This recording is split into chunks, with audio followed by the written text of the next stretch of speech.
Hello friends, welcome to the day 3 of Mahabharata reading challenge. And as always, we will invoke the prayer for Hanumanji with this doha from Hanuman Chalisa, Shri Guru Charan Saroj Raj, Nijman Mukur Sudhar, Bar Nau Raghubar, Bimal Jasu, Jo Dayaku Falchar, बुद्धिहीन तनु जानि के सुमिरो पवन कुमार बल बुद्धि विद्या देहु मोहि हरहु कलेश स्वीकार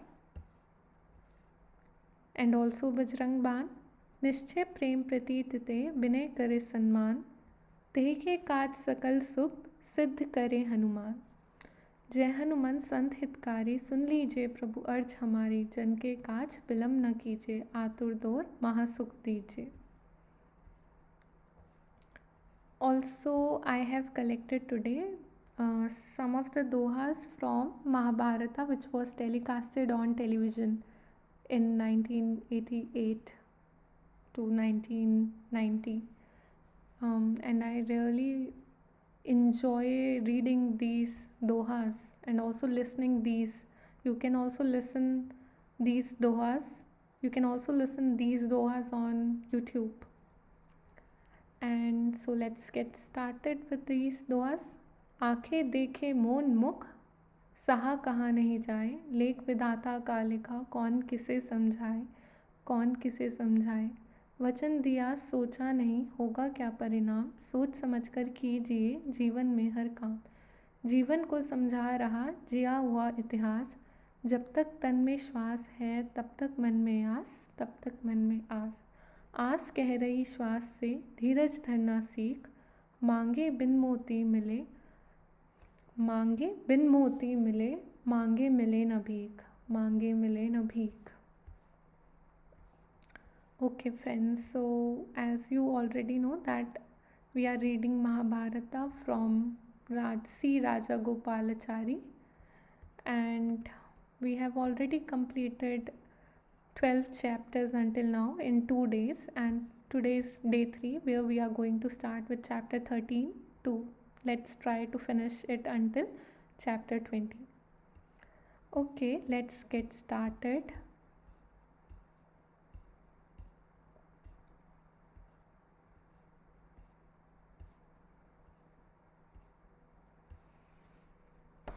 Okay, so we are going to start with chapter 13, Drona. Drona is the son of a Brahmin named Bharadwaja. After completing his study of the Vedas and Vedangas, devoted himself to the art of archery and became a great master. Draupada, the son of the king of Panchala, who was a friend of Bharadwaja, was a fellow student of Drona in the hermitage, and there grew up between them the generous intimacy of youth. Draupada, in his boyish enthusiasm, used often to tell Drona that he would give him half his kingdom when he ascended the throne. After completing his studies, Drona married the sister of Kripa, and a son of Ashwathama was born to them. So let's just note this. Drona married the sister of Kripa, because Ashwathama is also a very important character in Mahabharata, and their son is Ashwathama. Drona was passionately attached to his wife and son, and for their sake desired to acquire wealth, a thing that he had never cared for before. So see, when a person gets married, they try to acquire wealth for the sake of the family, to give them good life. Okay, learning that Parashurama was distributing his riches among the Brahmana, he first went to him, but he was too late, as Parashurama had already given away all his wealth and was about to retire to the forest. But anxious to do something for Drona, Parshurama offered to teach him the use of weapons of which he was supreme master. Drona joyfully agreed, and great archer as he already was, he became unrivaled mastery of military art, worthy of eager welcome as preceptor in any princely house in that warlike age. Meanwhile, Draupadi had ascended the throne of Panchala on the death of his father. Remembering their early intimacy and Draupada's expression of readiness to serve him, even to the extent of sharing his kingdom, Drona went to him in the confident hope of being treated generously. But he found the king very different from the student. When he introduced himself as an old friend Draupada, far from being far from being glad to see him, felt it an intolerable presumption. Drunk with power and wealth, Draupadi said, "O Brahmana, how dare you address me familiarly as your friend? What friendship can there be between a throned king and a wandering beggar? What a fool must you be to presume on some long past acquaintance to claim friendship with a king who rules a kingdom. How can a pauper be the friend of a wealthy man, or an ignorant boor of a learned scholar, or a coward of a hero? Friendship can exist only between equals." See, that is a rude thing. Friendship can exist only between equals. Whenever some people are drunk with power and wealth, they tend to forget their friends, which is wrong. Okay, let's see what happens. A vagrant beggar cannot be the friend of a sovereign. Drona was turned out of the palace with scorn in his ears and a blazing wrath in his heart. He made a mental vow to punish the arrogant king for this insult, and his repudiation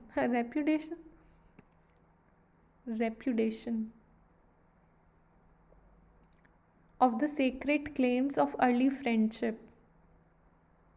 His next move in search of employment was to go to Hastinapur, where he spent a few days in retirement in the house of his brother-in-law Kripacharya.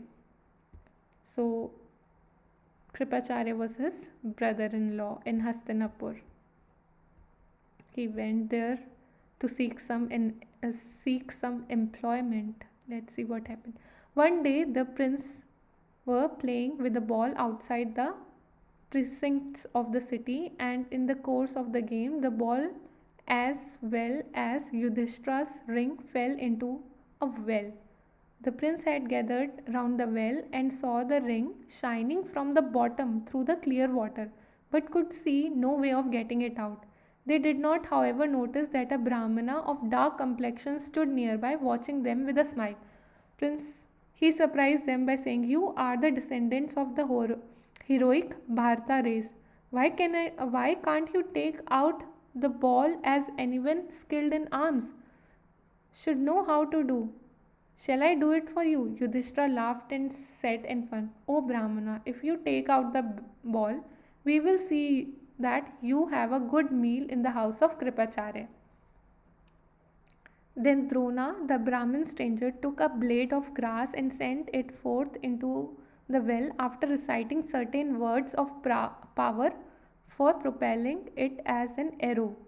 The blade of grass straightway sped and stuck into a ball. Afterwards, he sent a number of similar blades in succession, which clinging together formed a chain, wherewith Drona took out the ball. The prince were lost in amazement and delight and begged of him to get the ring also. Drona borrowed a bow, fixed an arrow on the string, and sent it right into the ring. The arrow rebounding brought up the ring, and the Brahmana handed it to the prince with a smile. Seeing these feats, the prince were astonished and said, "We salute you, O Brahmana, who are you? Is there anything we can do for you?" And they bowed to him. He said, "O prince, go to Bhishma and learn from him who I am. From the description given by the prince, Bhishma knew that the Brahmana was none other than the famous master Drona. He decided that Drona was the fittest person to impart further instruction to the Pandavas and Kauravas. So, Pandavas and Kauravas learnt the military art from Drona. So Bhishma received him with special honor and employed him to instruct the prince in the use of arms. As soon as the Kaurav and Pandavas had acquired mastery in the science of arms, Drona sent Karna and Duryodhan to seize Draupada and bring him alive. Okay. See, Draupada was the one who was not even recognizing his friend, early childhood friend.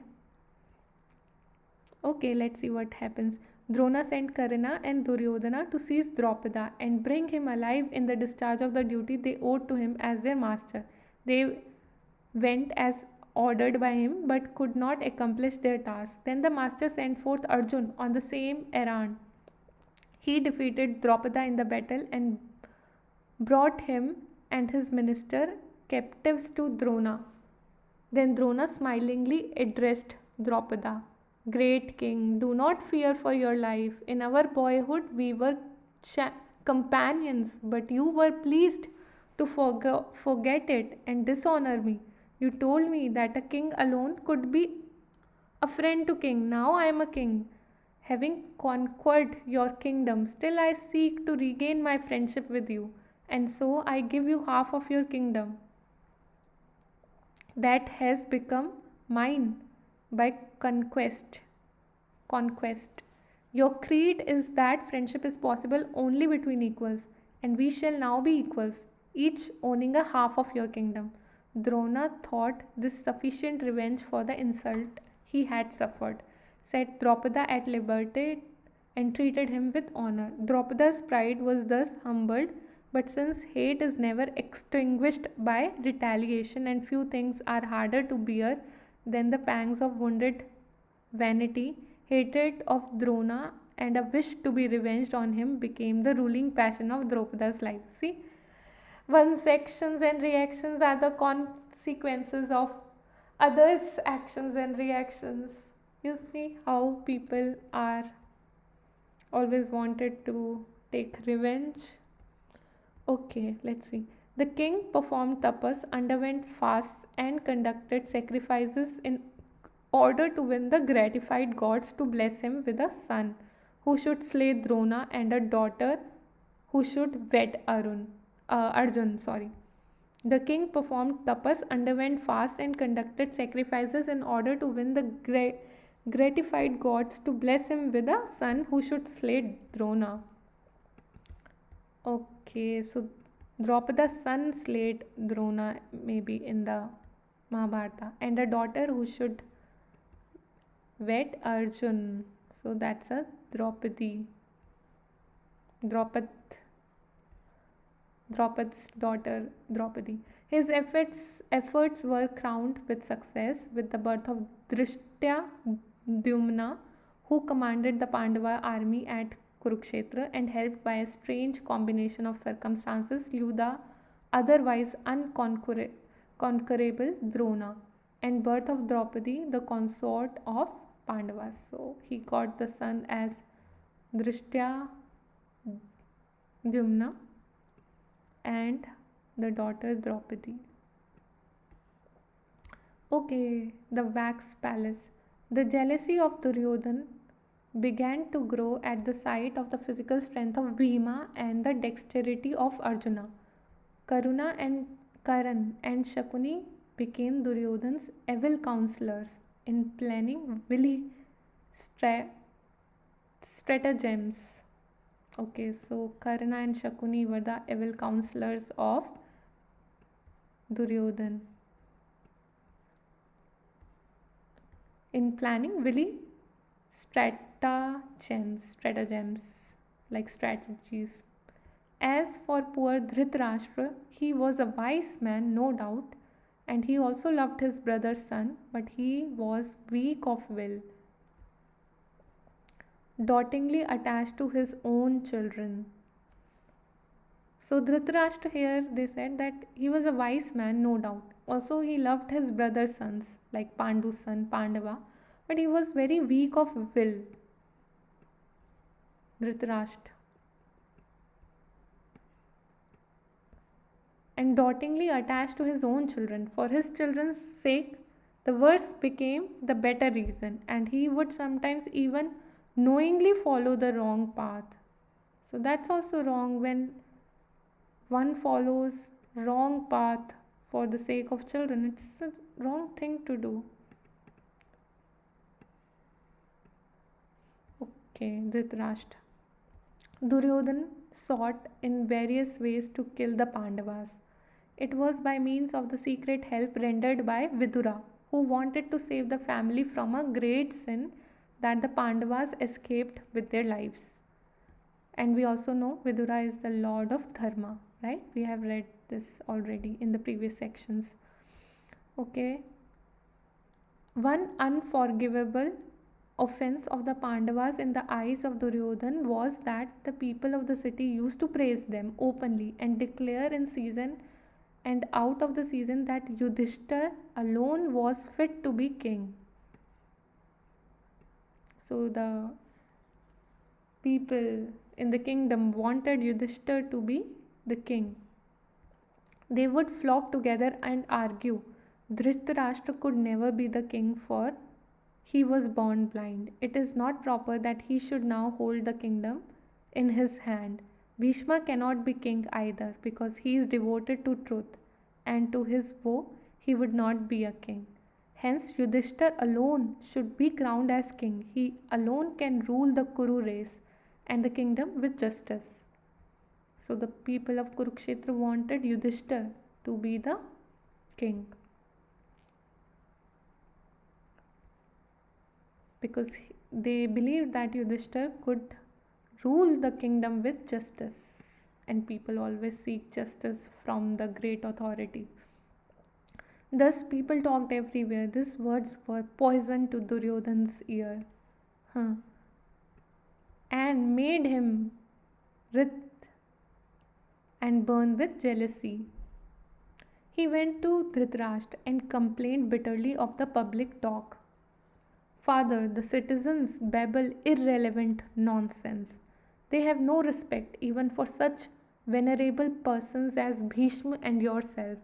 They say that Yudhishthira should be immediately crowned king. This would bring disaster on us. You were set aside because of your blindness, and your brother became the king. If Yudhishthira is to succeed his father, where do we come from? Where do we come? What chances has our progeny? After Yudhishthira his son, and his son's sons, and then his son will be the king. We will sink into poor relation dependent on them even for our food. To live in hell would be better than that. All these words Dhritarashtra began to ponder and said, Son, what you say is true. Still Yudhishthira will not stray from the path of virtue. So Dhritarashtra tries to make him understand that Yudhishthir is, like a king who will always be virtuous. He loves all. He has truly inherited all the excellent virtues of his deceased father. People praise him and will support him, and all the ministers of the state and commanders of army to whom Pandu had endeared himself by his nobility of character will surely espouse his cause. As for the people, they idealize the Pandavas. We cannot oppose them with any chance of success. If we do an injustice, the citizen will rise in insurrection and either kill us or expel us. We shall only cover ourselves with ignominy. So Dhritarashtra clearly here supports, we can clearly see him supporting Yudhishthir and his noble character which he has acquired from his father Pandu. Let's see what Duryodhana says now. Duryodhana replied, Your fears are baseless. Bhishma will at worst be neutral, while Ashwathama is devoted to me, which means that His father Drona and uncle Kripa will also be on our side. Vidura cannot openly oppose us if for no other reason because he has not the strength. Because we know that Vidura is also has been cursed previously in previous section. Send the Pandavas immediately to Varnavata. I tell you the sole truth that my cup of suffering is full and I can bear no more. So Duryodhana clearly says to his father that my cup of suffering is full and I can bear no more. It pierces my heart and renders me sleepless and makes my life in torment. After sending the Pandavas to Varnavata, we shall try to strengthen our party. Later, some politicians were prevailed upon to join Duryodhana's party and advise the king in this matter. Kanika, the minister of Shakuni, was their leader. O king, he said, guard yourself against the son of Pandu, for their goodness and influence are a menace to you and yours. The Pandavas are the son of your brother, but the nearer the kin, the closer and deadlier the danger. They are very strong. Shakuni's minister continued, be not wroth with me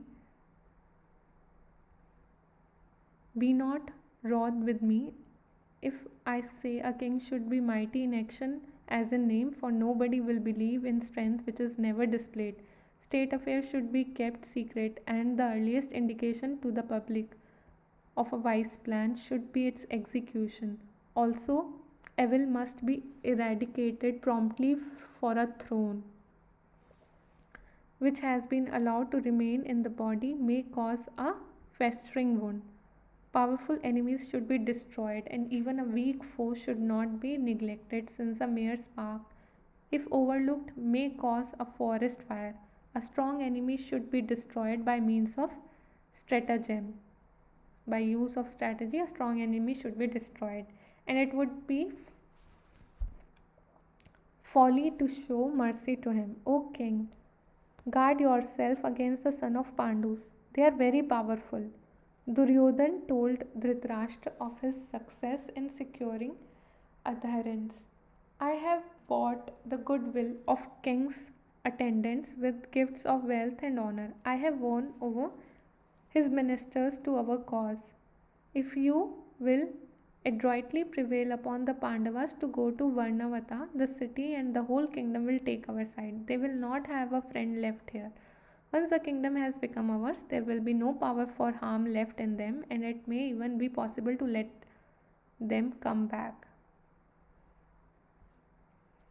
When many began to say what he himself wished to believe, Dhritarashtra's mind was shaken, and he yielded to his son's counsels. It only remained to give effect to the plot. The minister began to praise the beauty of Varnavata in the hearing of Pandavas and made mention of the fact that a great festival in the honor of Shiva would be conducted there with all pomp and splendor. The unsuspecting Pandavas were easily persuaded, especially when Dhritarashtra also told them in tones of great affection that they should certainly go and witness the festivities, not only because they were worth seeing, but because the people of the place were eager to welcome them. The Pandava took leave of the Bhishma and the elders and went to Varnavata. Duryodhan was elated. He plotted with Karna and Shakuni to kill Kunti and her sons at Varnavata. They sent for Puruchana, a minister, and gave him secret instruction which he bound himself to carry out faithfully. Before the Pandavas proceeded to Varanavata, Puruchana, true to his instruction, hastened to the spot well in advance and had a beautiful palace built for their reception.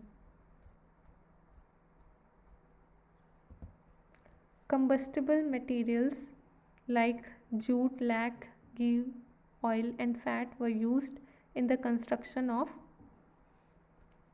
the palace. The material for the plastering of the walls were also inflammable. He skillfully filled up various parts of the building with dry things that could catch fire easily, and had inviting seats and bedstead disposed at the most combustible places. Every convenience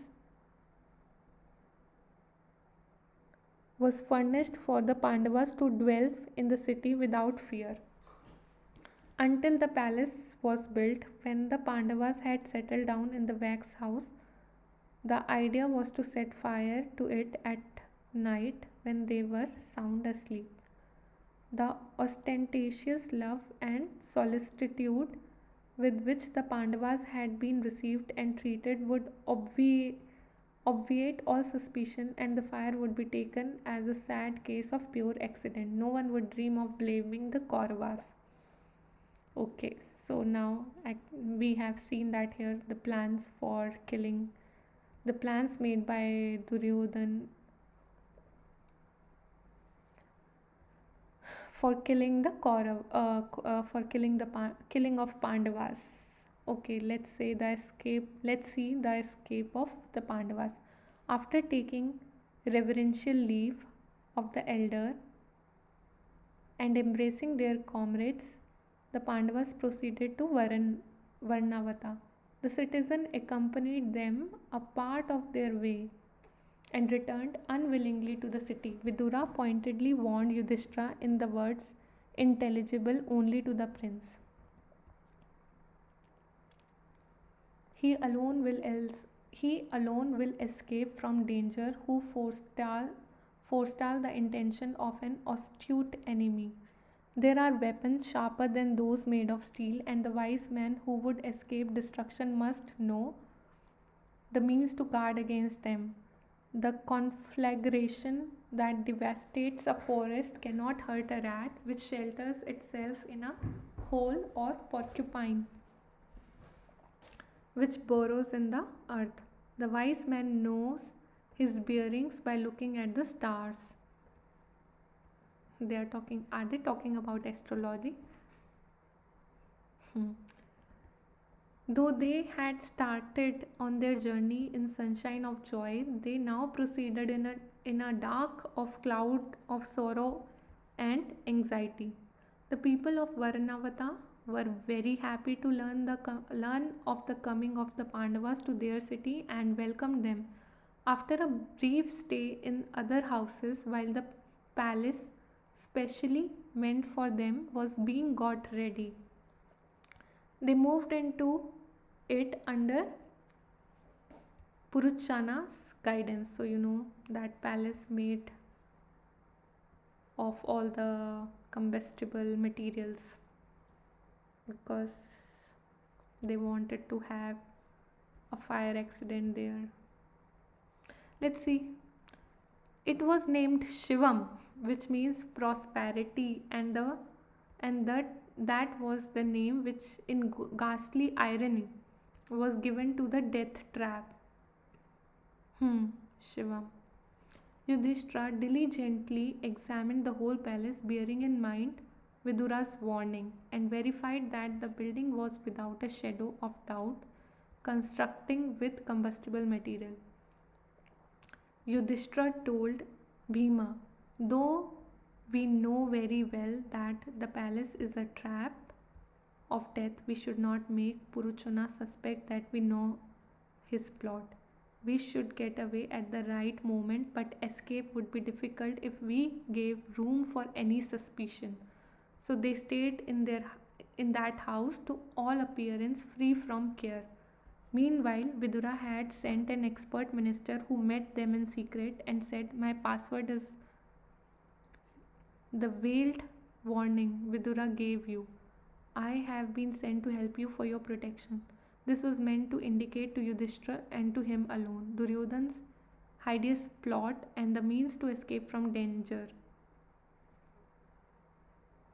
Yudhishthira answered that he had grasped Vidura's meaning, and later he communicated it to Kunti Devi. Henceforward, the miner worked for many days in secret, unknown to Purchana, and completed a subterranean egress from the wax house right under and across the walls and the moat which ran round the precincts.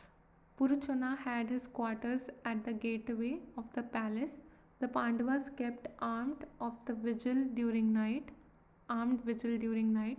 but day by day they used to go out hunting in the forest, to all appearance bent on pleasure, but really to make themselves familiar with the forest path. As has already been said, they carefully kept to themselves their knowledge of wicked plot against their lives. On his side, Puruchana, anxious to lull all suspicion and make the murderous fire seem an accident, waited fully a year before putting the plot into effect. At least Puruchana felt he had waited long enough, and the watchful Yudhishthira, knowing that the fated moment had arrived, called his brother together and told them that now or never was the time for them to escape. Kunti Devi arranged a sumptuous feast for the attendants that day. Her idea was to lull them to well fed sleep at night.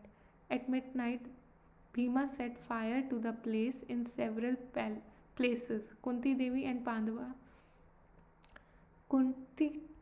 and Pandava's brother hurried out through the subterranean passage, groping their way out in the darkness. Presently, there was a roaring fire all over the palace, and a fast swelling crowd of frightened citizens all around in loud and helpless lamentation. Some bustly, some bustled aimlessly in futile efforts to put out the conflagration, and all joined in the cry, "Alas, alas, this surely is Duryodhana's work, and he is killing the sinless Pandavas." The palace was reduced to ashes. Puruchana residence was enveloped in flames before he could escape, and he fell an unpitied victim to his own wicked plot. So, see, when we plot something evil against others, it just comes on us. So, it's like a karma. So, one should not hurt anyone, you know. Yeah, okay. The people of Varanavata sent the following message to Hastinapur: "The palace which was the abode of the Pandavas has burned down, and no one in it escaped alive." Vyasa has beautifully described the then mental state of Dhritarashtra. Just as the water of deep pool is cool at the bottom and warm on the surface, so the heart of Dhritarashtra was at once warm with joy and chilled with sorrow. Dhritarashtra and his son cast off their royal garments in token of mourning for the Pandavas, whom they believed consumed in the fire. They dressed themselves in single garment as became sorrowful kinsmen, and went to the river and performed the propitiatory funeral rites. Now, no outward show of heartbroken bereavement was omitted. It was noticed by some that Vidura was not so overcome by sorrow as others, and this was set down to his philosophical bent of mind. But the real reason was that he knew that Pandavas had escaped to safety. When he looked sad, he was in fact following with his mind's eye the weary wanderings of the Pandavas. Seeing that Bhishma was sunk in sorrow, Vidura secretly comforted him by revealing to him the story of their successful escape. Bhima saw that his mother and brother were exhausted by their nightly vigils as vigils vigils as well as by fear and anxiety. He therefore carried his mother on his shoulder and took Nakula and Sahadev on his hips, supporting Yudhishthir and Arjun with his two hands. Thus heavily laden, he strode effortlessly like a lordly elephant, forcing his way through the forest and pushing aside the shrubs and trees that obstructed his path. When they reached the Gangas, there was a boat ready for them in charge of a boatman who knew their secret. They crossed the river in the darkness and entering a mighty forest, they went on at night in the darkness that wrapped them like a shroud, and in a silence broken hideously by the frightful noises of wild animals. At last, quite fodden by toil, they sat down, unable to bear the pangs of thirst and overcome by the drowsiness of sheer fatigue. Kunti Devi said, I do not care even if the sons of Dhritarashtra are here to seize me, but I must stretch my legs. She forthwith laid herself down and was sunk in sleep. Bhima forced his way about the tangled forest in search of water in the darkness, and finding a pool, he wetted his upper garment, made cups of lotus leaves, and brought water to his mother and brother, who were perishing with thirst. Then, while the others slept in merciful forgetfulness of their woes, Bhima alone sat awake, absorbed in a deep thought. Do not the plants and creepers of the forest mutually help each other and live in peace? He reflected, why should the wicked Dhritarashtra and Duryodhan try to injure us in this way? Sinless himself, Bhima could not understand the spring of sinfulness in others and was lost in grief. So, when you are innocent and other people try to do some wicked tricks with you, you are then lost in grief that they are my own and how can they do this with me? So, similar was the feeling of Bhima. He was also lost in grief that why his uncle Dhritarashtra and his son Duryodhan are mean to them. The Pandavas marched on, suffering many hardships and overcoming many dangers. Part of the way they would carry their mother to make better speed. Sometimes tired beyond even heroic endurance, they would pause and rest. Sometimes full of life and the glorious strength of the youth, they would race with each other. They met Bhagwan Vyasa on the way. So you know that Mahabharata is written by Vyasa. So they met Bhagwan Vyasa on the way. All of them bowed before him and received encouragement and wise counsel from him. Okay, so I have learned from my experiences now that whenever you get into something which is unnecessary, for example, you are punished for something which you have not done, so you must take a wise counsel then, because that person may be emotionally connected to you who is doing all the wicked plans for you. So you don't know how to deal with that person because you are also emotionally connected to them. But in that case, if you have a wise counsel, you will be able to overcome that enemy in disguise of a friend.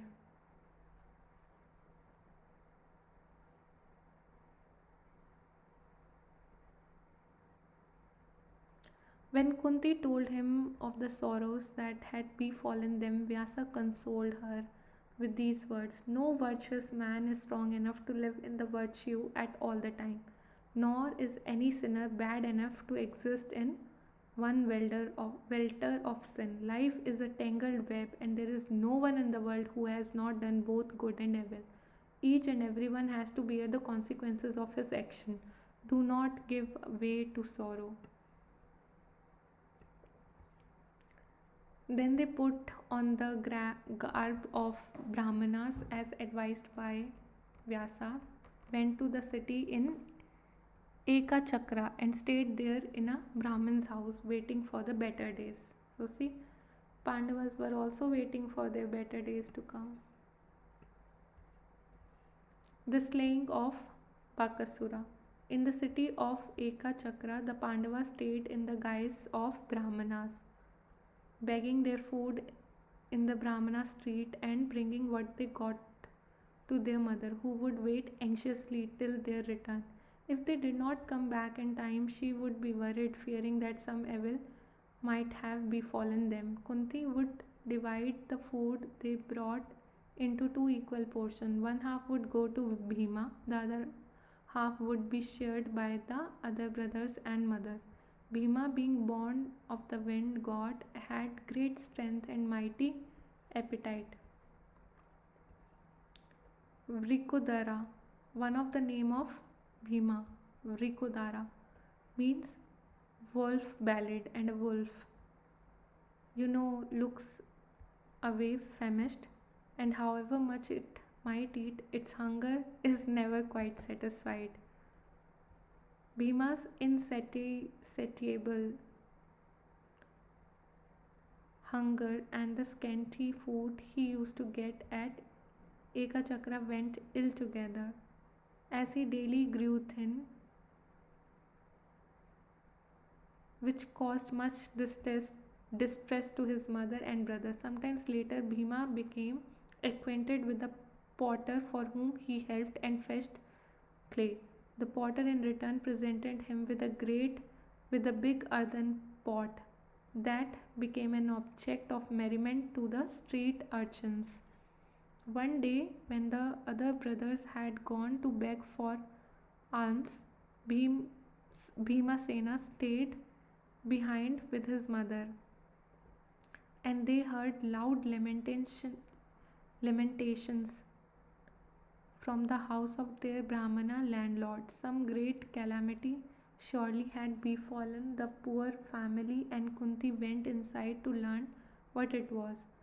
The Brahmana and his wife could hardly speak for weeping.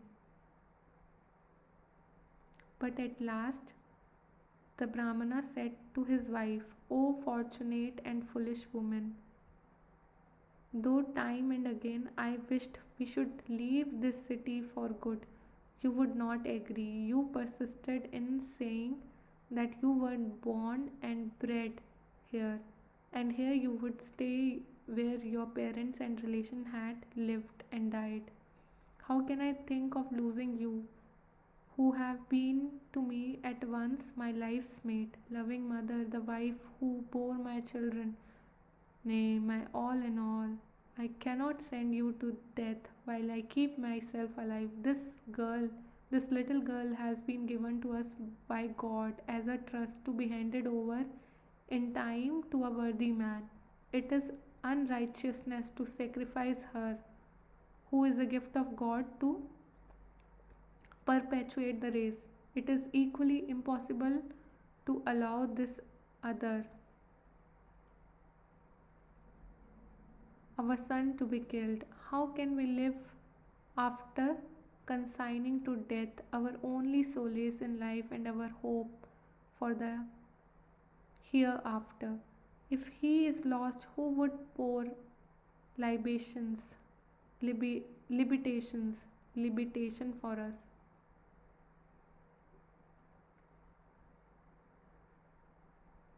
Libitation, libations for us and our ancestors. Alas, liabilities like libations. You did not pay heed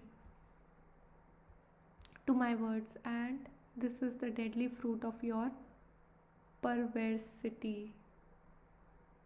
If I give up my life, this girl and boy will surely die soon for want of a protector. What shall I do? It is the best that all of us perish together." And the Brahmana burst forth sobbing. The wife replied, "I have been a good wife to you and done my duty by bearing you a daughter and a son. You are able, and I am not, to bring up and protect your children, just as cast off out offal is pounced upon and seized by rapacious birds. A poor widowed woman is an easy prey to wicked and dishonest people. Dogs fight for a cloth wet with ghee, and in pulling it hither and thither in unclean greed, tear it into foul rags. It would be best if I handed over to Rakshasa. Blessed indeed is the woman who passes to the other world while her husband is alive. This, as you know, is what the scriptures say. Bid me farewell, take care of my happy children. I have been happy with you. I have performed many meritorious actions, but my faithful devotion to you I am sure of heaven. Death has no terror for me, for one who has been a good wife.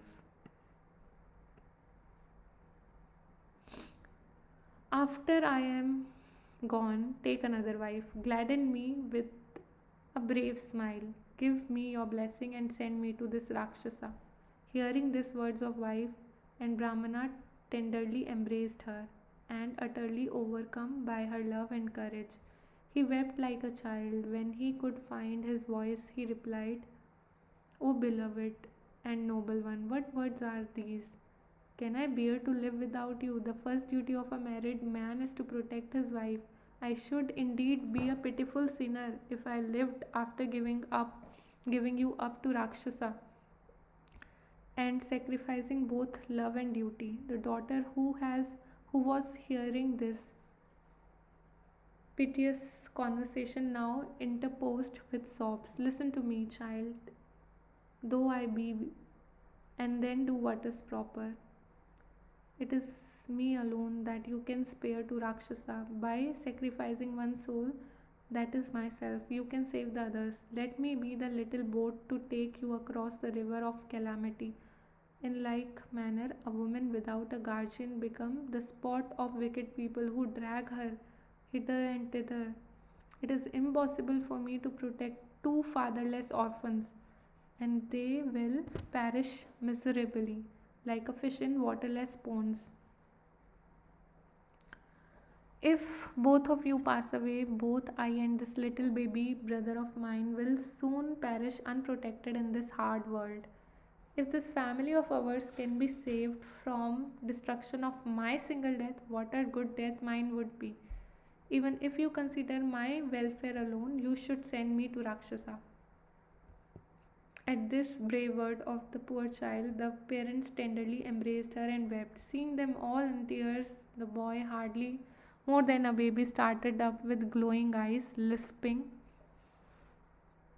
Father, do not weep. Mother, do not weep. Sister, do not weep. And he went to each and sat on their laps by turns. Then he rose up to took a stick of firewood and brandishing it about said his sweet childish treble, I shall kill the Rakshasa with this stick.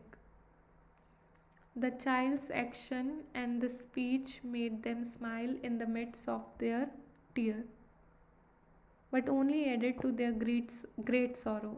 Feeling this was the moment for the intervention, Kunti Devi entered and inquired for the cause of their sorrow and whether there was anything she could do to help them. The Brahmana said, Mother, this is a sorrow far beyond your aid. This is a cave near the city where lives a cruel and terribly strong Rakshasa named Bakasura. He forcibly seized the city and kingdom 13 years ago. Since then, he has held us in cruel thraldom. The Kshatriya ruler of this country has fled to the city of Vitrakya and is unable to protect us. This Rakshasa formerly used to issue from his cave whenever he liked, and mad with the hunger, indiscriminately killed and eat men, women, children in the city. The citizen prayed to the Rakshasa to come to some sort of stipulation in the place of this promiscuous slaughter. They prayed, Do not kill us wantonly at your whim and pleasure. Once a week we shall bring you sufficient meat, rice, curds, and intoxicating liquors.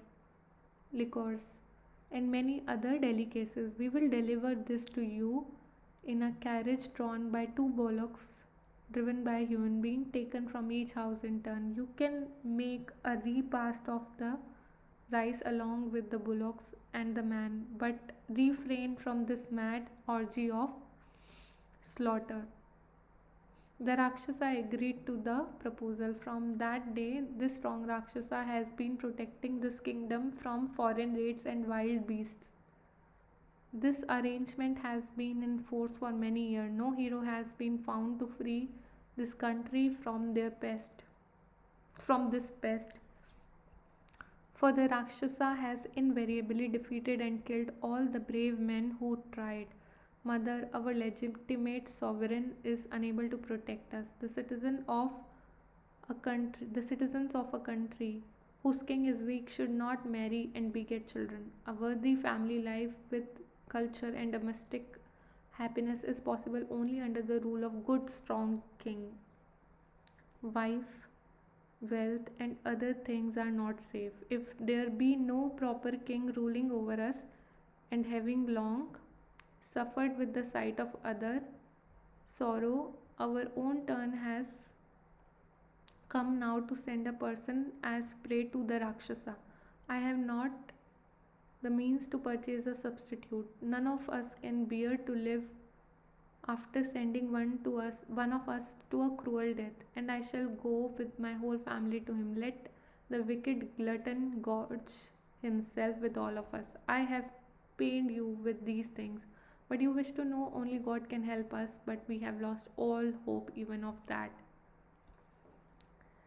The political truth contained in this story of Ekachakra are noteworthy and suggestive. Kunti talked the matter over with Bhimasena and returned to the Brahmin. She said, "Good men, do not despair. Despair. God is great. I have 5 sons. One of them will take the food to the Rakshasa." The Brahmin jumped up in amazed surprise, but then shook his head sadly and would not hear of the substituted sacrifices. Kunti said, "O Brahmana, do not be afraid. My son is endowed with superhuman power derived from the mantra and will certainly kill the Rakshasa, as I have myself seen him kill many other such Rakshasa. But keep this a secret, for if you reveal it, his power will come to naught." Kunti's fear was that if the story got noise abroad, Duryodhana's men would see that hand of Pandavas and find out their whereabouts. Bhima was filled with unbounded joy and enthusiasm at the arrangement made by Kunti. The other brother returned to the house with alms. Dharmaputra saw the face of Bhimsena radiant with the joy to which it had long been a stranger, and inferred that he was resolved on some hazardous adventure, and questioned Kunti, who told him everything. Yudhishthira said, "What is this? Is not this rash and thoughtless? Relying on Bhima's strength, we sleep without care or fear. It is not through Bhima's strength and daring that we hope to regain the kingdom that has been seized by our deceitful enemies. Was it not through the prowess of Bhima and that we escaped from the wax palace? And you are risking the life of Bhima, who is our present protection and future hope. I fear your many trials have clouded your judgment." Kunti Devi replied, "Dear sons, we have lived happily for many years in this house of this Brahmana. Duty, nay, man's highest virtue, is to repay the benefit he has enjoyed by doing good in his turn. I know the heroism of Bhima and have no fears. Remember who carried us from Varnavata and who killed the demon Hidimba. It is our duty to be of service to this Brahmana family." After a fierce battle, the Rakshasa Bakasura was slain by Bhima, who pretended to bring him cartload of a food. Okay, so now Draupadi Swayamvara. While the Pandavas were living in disguise as Brahmanas, at Ekachakrapura, news of the Swayamvar of Draupadi, the daughter of Draupada, king of Panchala, reached them. Many Brahmin of Eka Chakrapura planned to go to Panchala in the hope of receiving the customary gift and to see the festivities and pageant of the royal wedding. Kunti, with her motherly instinct, read her son's desire to go to Panchala and win Draupadi. So she told Yudhishthir, "We have been in this city so long that it is time to think of going somewhere else. We have seen these hills and dales till we are tired of them.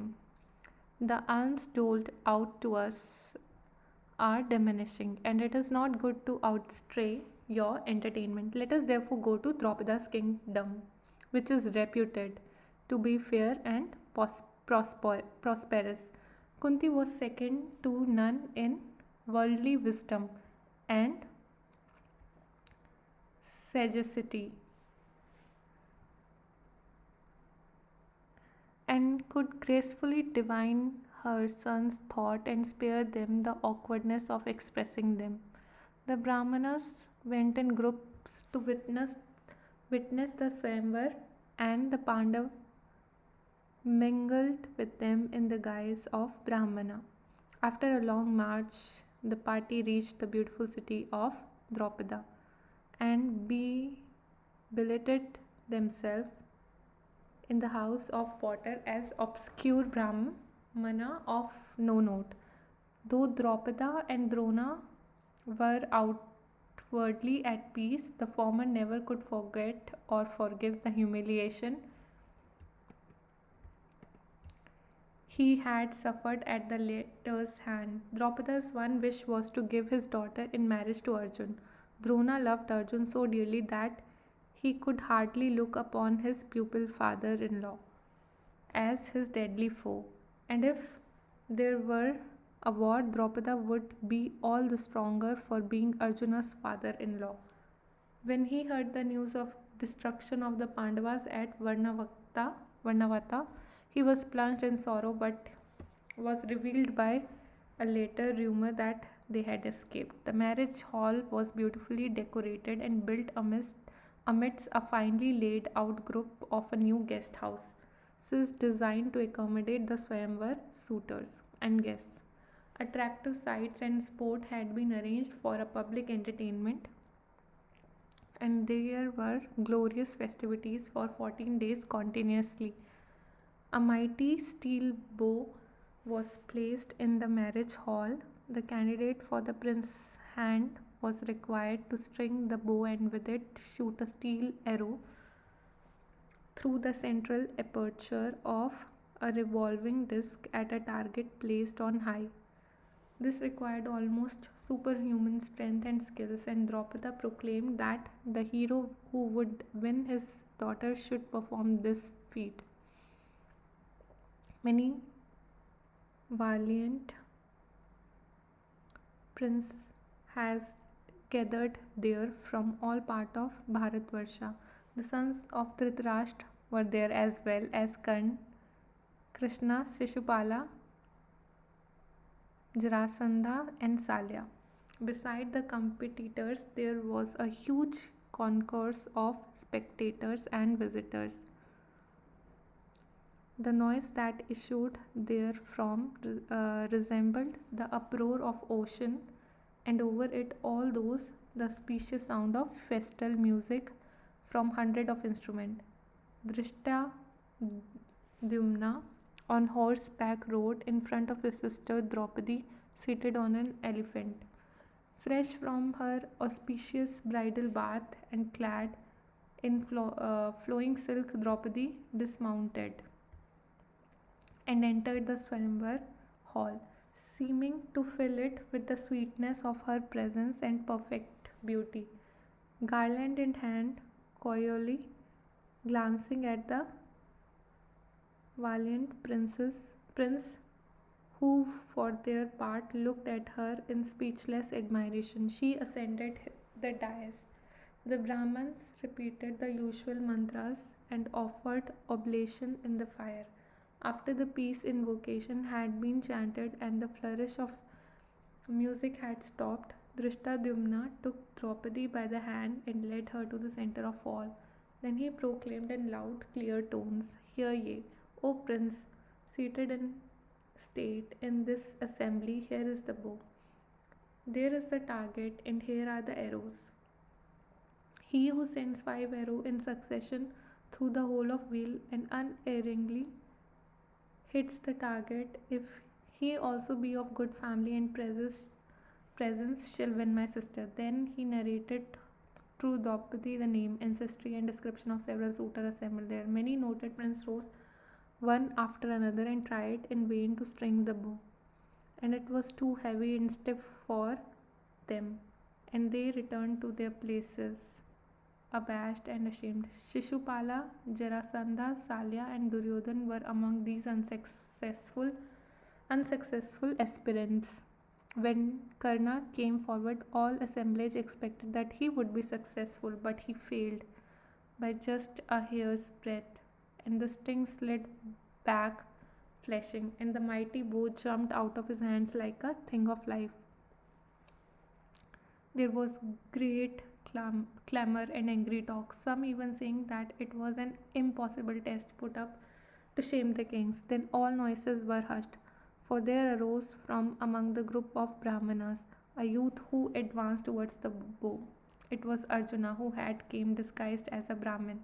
When he stood up, wild clamor burst forth again from the crowd. The Brahmana themselves were divided in opinion, some being highly delighted that there should be among them a lad of mettle enough to compete, while other more envious or worldly wise said what impudence it was for this brahmachari to enter the list when heroes like Karna, Salya, and others had met with failure. But there were others again who spoke differently as they noted the noble and shapely proportions of the youth. They said, "We feel from his appearance that he is going to win. He looks sure of himself, and he certainly knows what he is about." The Brahmana may be physically weaker, but is it all a matter of brute strength? What about the power of austerities? Why should he not try? Are they blessed him? And they blessed him. Arjuna approached the place where the bow lay and asked Drishtadyumna, "Can a Brahmana try to bend the bow?" Drishtadyumna answered, "O best of Brahman, my sister will become the life mate of any one of good family and presence.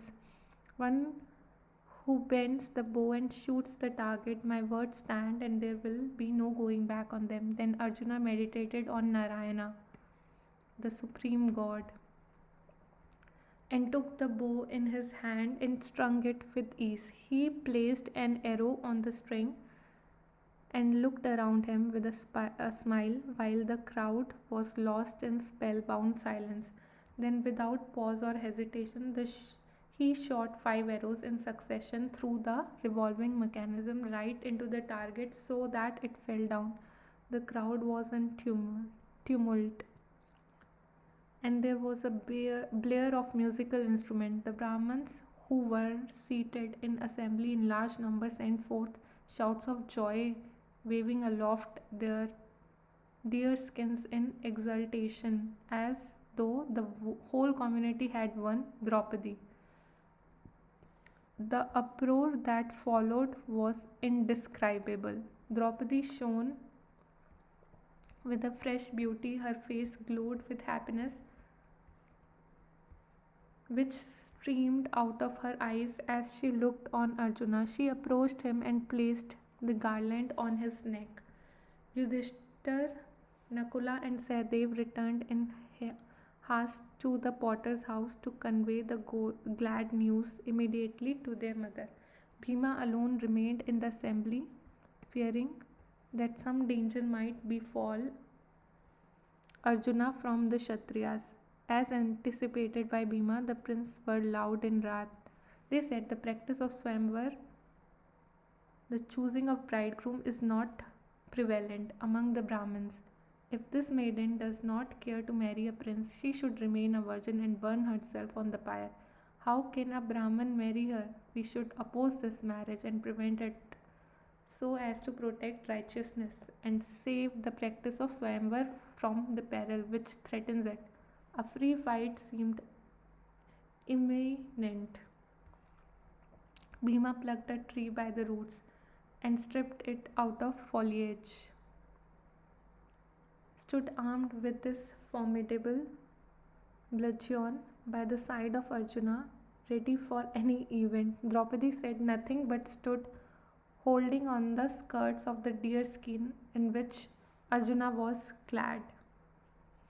Krishna, Balrama, and others sought to appease.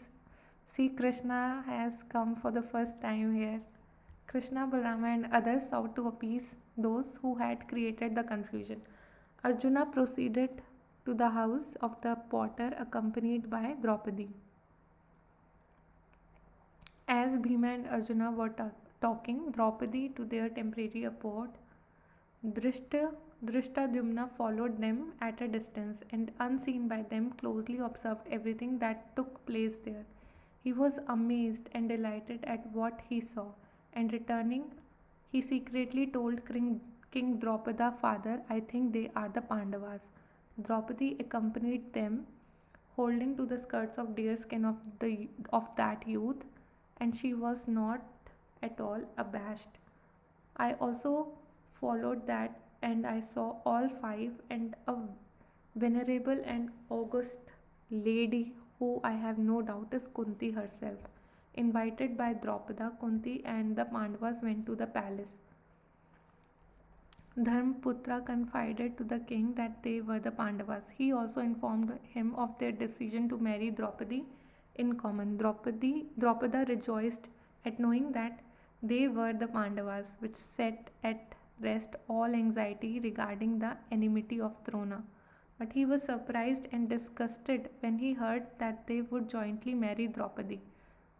Draupada opposed this and said, "How unrighteousness! How did this idea get into your head? This immoral idea that goes against the traditional usage." Yudhishthira answered, "O king, kindly excuse us. In a time of great peril, we vowed that we would share all things in common, and we cannot break that pledge. Our mother has commanded us so."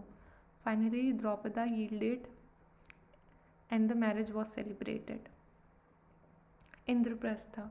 When news of the incident that took place during the Swamvar at Panchala reached Hastinapur, Vidura was happy. He immediately went to Dhritarashtra and said, "O king, our family has become stronger because the daughter of Draupada has become our daughter-in-law. Our stars are good." Dhritarashtra thought in his blind fondness for his sons that it was Duryodhana, who had also gone to take part in Swamvar, that had won Draupadi. Under this mistaken impression, he replied, "It is indeed, as you say, a good time for us. Go at once and bring Draupadi. Let us give Panchali a joyous welcome." Vidura hastened to correct the mistake. He said, "The blessed Pandavas are alive, and it is Arjuna who has won the daughter of Draupada. The 5 Pandavas have married her jointly according to the rites enjoined by the Shastra with their mother Kunti Devi. They are happy and well under the care of Draupada." At these words of Vidura, Dhritarashtra felt frustrated but concealed his disappointment. He said to Vidura with apparent joy, "O Vidura, I am delighted at your words. Are the dear Pandavas really alive? We have been mourning them as dead. The news you have now brought is balm to my heart. So the daughter of Draupada has become our daughter-in-law. Daughter-in-law? Well, very good." Duryodhana's jealousy and hatred redoubled when he found that the Pandavas had somehow escaped from the wax palace, and after spending a year incognito, and now become even more powerful on account of the alliance with the mighty king of Panchala.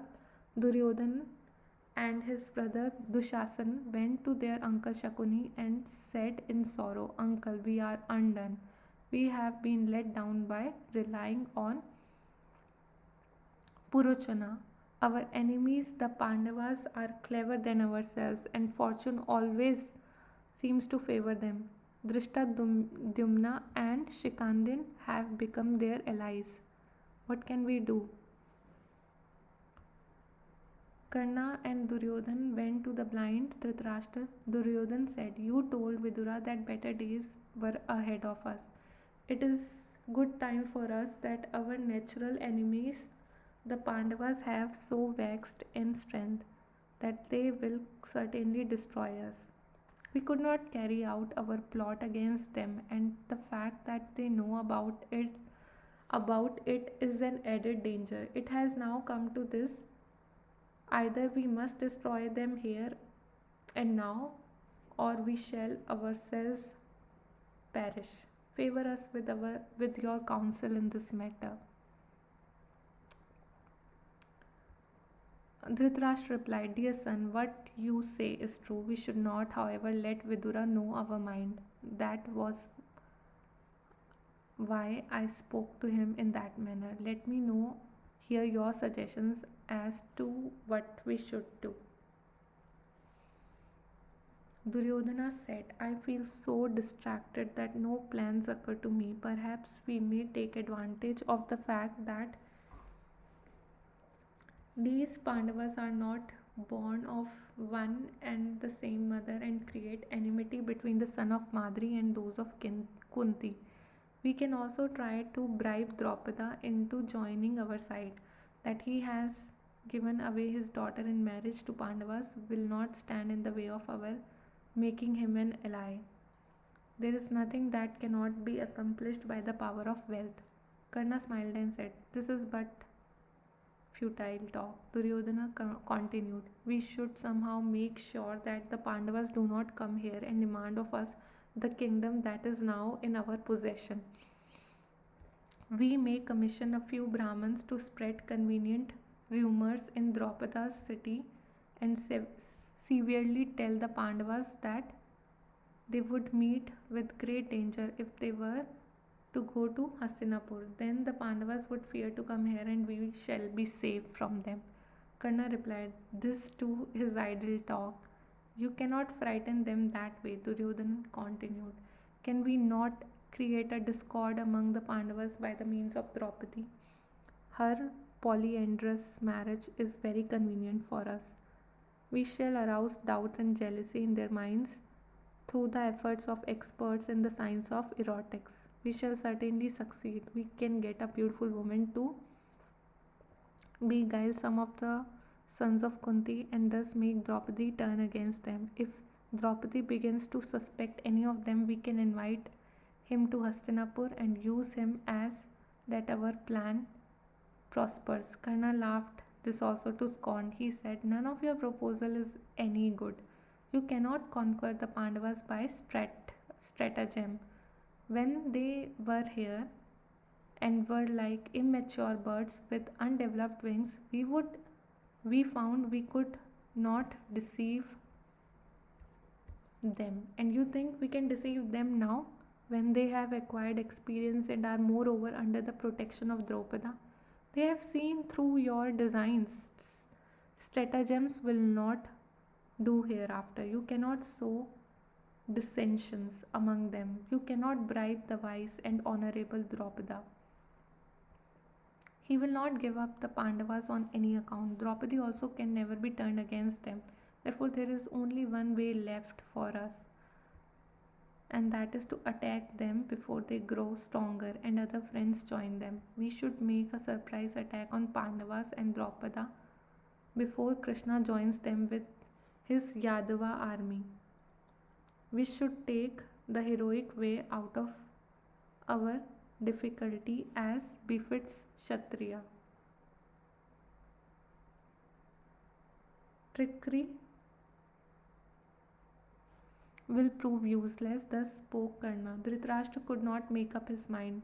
The king therefore sent for Bhishma and Drona and consulted them. Bhishma was very happy when he heard that Pandavas were alive and well as guest of King Draupada of Panchala, whose daughter they had married, consulted on the steps to be taken. Bhishma, wise with the ripe knowledge of right and wrong, replied, the proper course will be to welcome them back and give them half of the kingdom. The citizen of the state also desires such a settlement.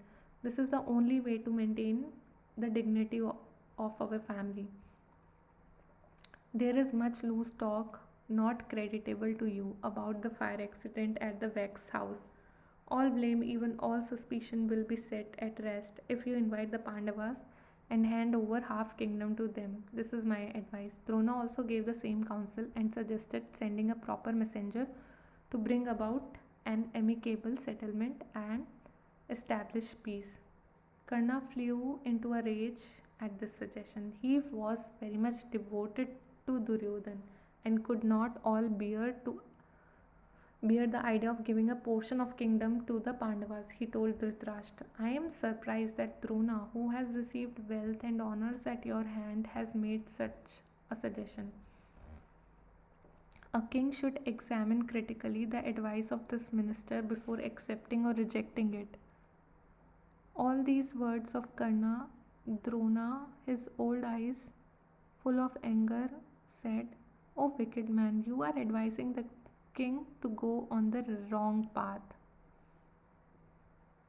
If Dhritarashtra does not do what Bhishma and myself have advised, the Kauravas will certainly meet with destruction in near future. Then Dhritarashtra sought the advice of Vidura, who replied, the counsel given by Bhishma, the head of our race, and Drona, the master, is wise and just and should not be disregarded. The Pandava are also your children like Duryodhan and his brother. You should realize that those who advise you to injure the Pandavas are really bent upon the destruction of race. Draupada and his sons, as well as Krishna and Yadavas, are staunch allies of the Pandavas. It is impossible to defeat them in the battle. Karna's advice is foolish and wrong. It is reported abroad that we tried to kill the Pandavas in the wax house, and we should first of all try to clear ourselves of the blame. The citizens and the whole country are delighted to know that Pandavas are alive and they desire to see them once again. Do not listen to the words of Duryodhan. Karna and Shakuni are but raw youths, ignorant of statesmanship and incompetent to advise. Follows Bhishma's advice. In the end, Dhritarashtra determined to establish peace by giving half of the kingdom to the son of Pandus. He sent Vidura to the kingdom of Panchala to fetch the Pandavas and Draupadi. Vidura went to the city of King Draupada in a speedy vehicle, taking along with him many kinds of jewels and other valuable presents.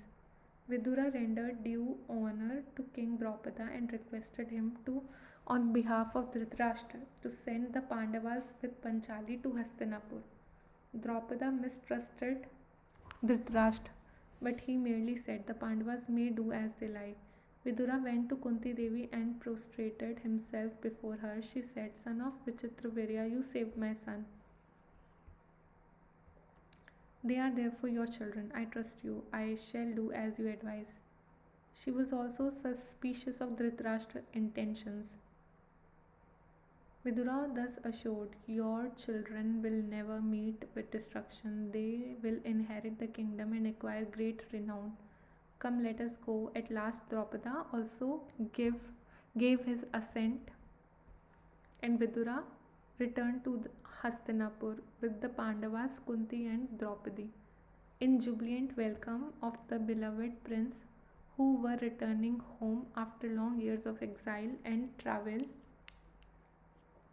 The streets of Hastinapur had been sprinkled with the water and decorated with the flower.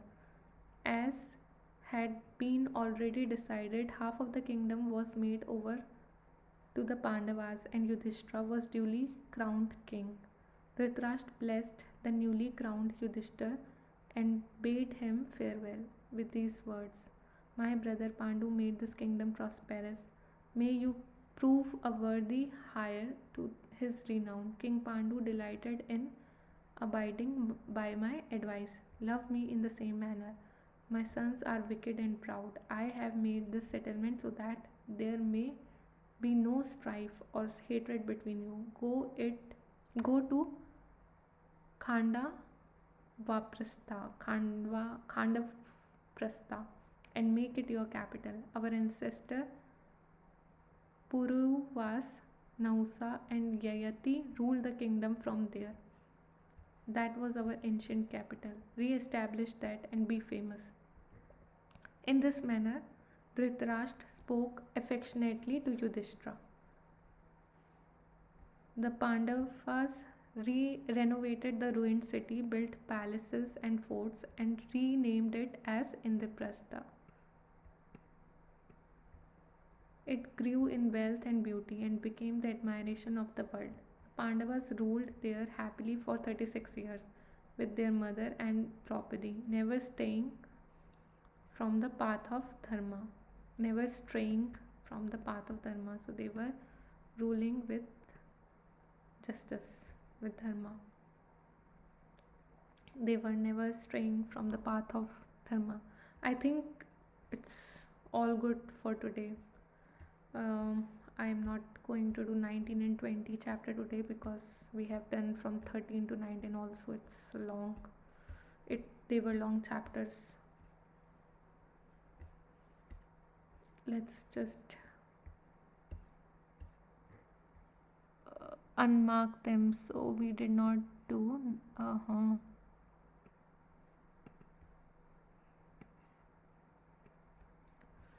we did 1 2 3 4 5 6 chapters today. Okay, thank you my dear friends. I hope you will enjoy this and will read with me, and I'm sorry for all of my mistakes. Yeah, I'm also reading it for the first times, and some words are difficult to pronounce for me. And also when I read in a long term, sometimes my voice may not be clear to you, or sometimes my words are not clear to you. Please excuse that. And I hope you will also understand this along with me. Thank you so much.